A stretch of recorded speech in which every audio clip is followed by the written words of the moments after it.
في قرية صغيرة في الصعيد بعيد عن العمران، كان في بيت معروف باسم بيت الوقف.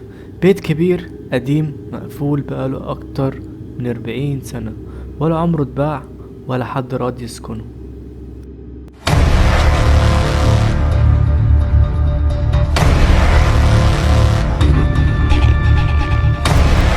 البيت ده كان ملك راجل غني، مات هو ومراته في نفس الأسبوع، ومن ساعتها البيت اتقفل. بس الناس كانت بتشوف نور شغال جوه بالليل، رغم ان مفيش كهرباء في البيت.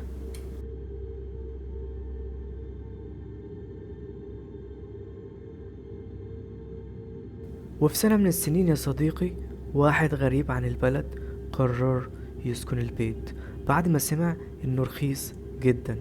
واول اسبوع كان طبيعي خالص، لحد الليلة المشؤومة لما جت الساعة 2 بالليل.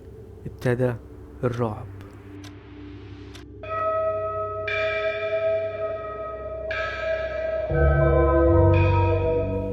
اول حاجة يا صديقي، سمع صوت خبط جاي من السقف، مع ان البيت كان دور واحد.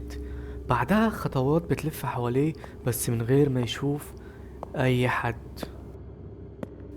بس احب اقولك يا صديقي ان الرعب اللي بجد ابتدى في الليلة التالتة، لما صحي لقى اثار طين على الارض، اثار رجلين طالعة من الحيطة وداخلة الأوضة مختفية جنب السرير. وسمع صوت بعدها حد بيندهله باسمه وبيقوله: اطلع برا، البيت ده مش بتاعك. طبعا الراجل اترعب جدا، وقال اللي بيحصل ده مش طبيعي، وطلع يجري برا البيت، وساب شنطته وساب فلوسه وساب كل حاجة وراه.